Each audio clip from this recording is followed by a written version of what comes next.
Everyone, कैसे हैं आप लोग। तो आप देख सकते हैं मुझे ढेर सारे पिंक सूटकेसेस के साथ यहाँ पे ये पिंक सूटकेसेस हम लेके गए थे कश्मीर एंड दिस क्यूट। हाँ, बट अभी फिलहाल मुझे बिल्कुल भी क्यूट नहीं लग रहा because I have to unpack the whole thing.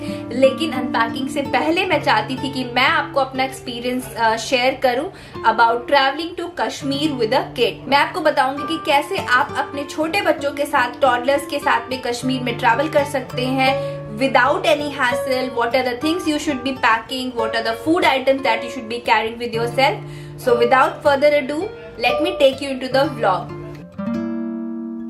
Alright, so please excuse the clutter that you see in my background क्योंकि मैं unpacking कर रही हूँ। बट इससे पहले कि मैं पूरी अनपैकिंग कर लूँ, मैं चाहती थी कि मैं आप लोगों को कुछ इंपॉर्टेंट इन्फॉर्मेशन दे दूँ। सो सबसे पहले सबसे इम्पॉर्टेंट चीज़ के बारे में बात करते हैं कि कश्मीर जाने का with kids which is the appropriate season. Summers में जाना चाहिए या विंटर्स में जाना चाहिए। हम विंटर्स में गए थे which is Feb end to March, और हमारा एक्सपीरियंस कैसा रहा।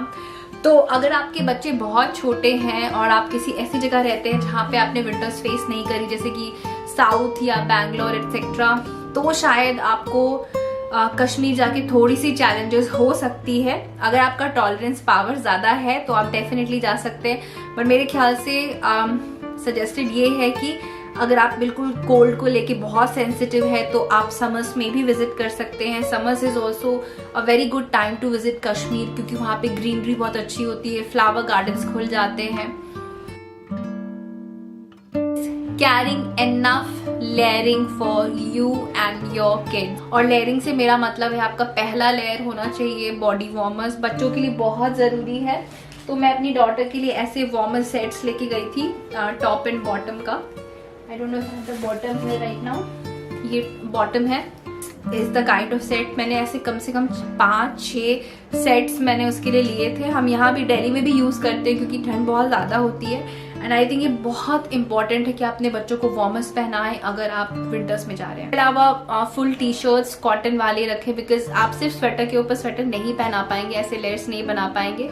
सो उसके अलावा मेरा जो नेक्स्ट लेयर होता था वो वार्म टी शर्ट्स होते थे। So I was carrying warm t-shirts like these. Daughter, वहाँ पे ड्रेसेस पहनने का कोई स्कोप नहीं होता है।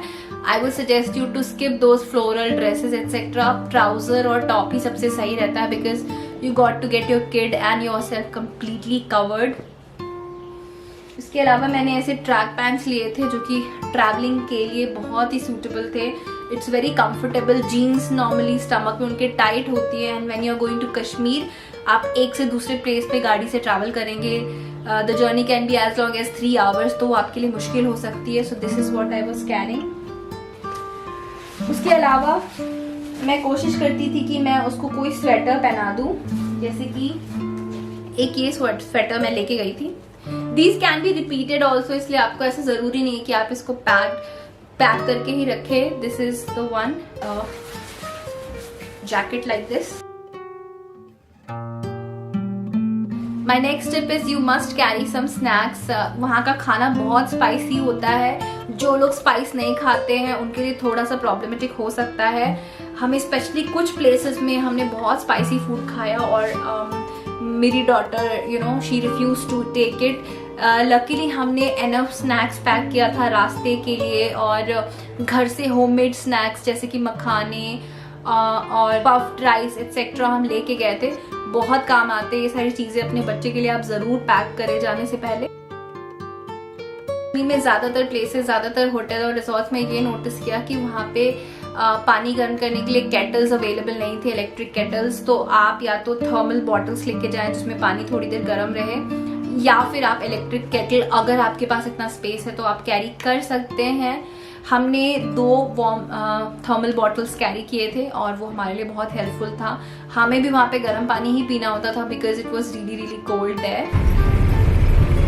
नेक्स्ट टिप, वहाँ बहुत ड्राई होगी आपकी स्किन, आपको sunscreen plus body moisturiser plus face moisturiser रखना पड़ेगा, अपने लिए भी अपने बच्चों के लिए भी।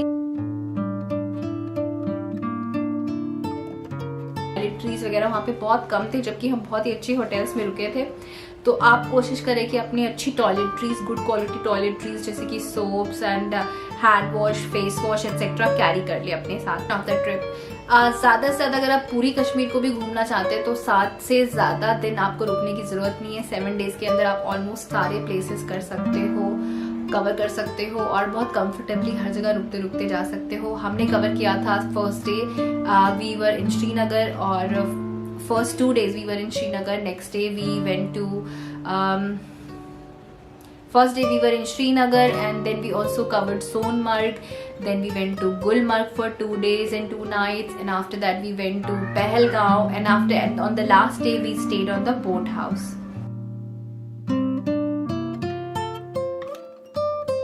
Kashmir can be very tempting, but बहुत हड़बड़ा के वहाँ की चीज़ें ना खरीदे क्योंकि बहुत कॉस्टली होती है। आप खरीदे ज़रूर, मैं ये नहीं कह रही कि आपको चीज़ें नहीं लेनी चाहिए, because these people are very warm and very hard working और उनके इनकम का सोर्स ही यही है, तो मैं वहाँ पे शॉपिंग आप इनकरेज करती हूँ। हमने वहाँ से एक सलवार कमीज़ ली थी and that was beautiful piece. I think salwar kameez के लिए जो कढ़ाई का काम होता है उसके शॉल्स के लिए दैट्स एन अमेजिंग प्लेस। पहले से प्लान करके जाएं कि आपको शॉपिंग में एग्जैक्टली क्या क्या चीजें लेनी है और आप वो चीजें वहां से ले सकते हैं। This is the most important thing that you should take care while going to Kashmir. जब आप एयरपोर्ट पे जाएं, मेक श्योर कि आप अपनी पूरी वैक्सीनेशन की सर्टिफिकेट्स अपने साथ रेडी रखें क्योंकि वहाँ पे बहुत लंबी लाइन रहती है। You have to make sure कि एयरपोर्ट पे आप अपनी सर्टिफिकेट दिखाएं and then they give you this, वो हाथ पे एक मोहर लगाते हैं जिसके बाद ही आपकी एंट्री होती है कश्मीर में। Last but not the least, it's absolutely safe to travel there.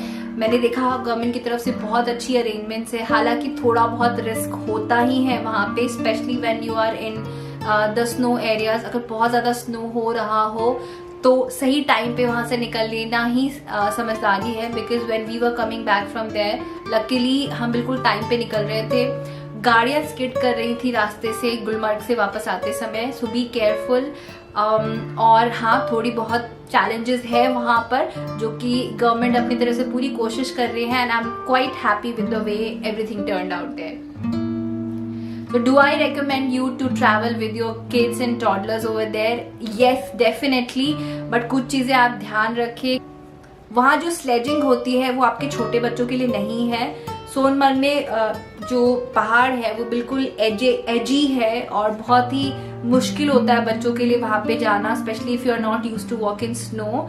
2-4 दिन के बाद आपको भी आदत हो जाती है स्नो में चलने की, लेकिन जब आप इनिशियली जाते हो वहाँ पे बहुत बर्फीली हवा चल रही होती है, तो छोटे बच्चों के लिए मेरे ख्याल से that's not a ideal place to visit. आप सोनमर्ग स्किप करके गुलमर्ग जा सकते हैं। गुलमर्ग में आपको बहुत सारे कंफर्ट्स मिलेंगे मेरे ख्याल से, तो सोनमर्ग स्किप भी किया जा सकता है। स्लेजिंग मेरे ख्याल से बच्चों के लिए इट्स अ नो, क्योंकि number 1 it's very costly and I don't find a point in doing sledging. हमने हालांकि ट्राई किया and I did not find it very pleasant. मेरे लिए अच्छा था पर मेरे बच्चे के लिए I think it was little too difficult. तो ये थी मेरी टिप्स आपके लिए। आई होप आपको ये टिप्स यूजफुल लगी होंगी। अगर आपको ये वीडियो अच्छी लगी है तो please subscribe to my channel.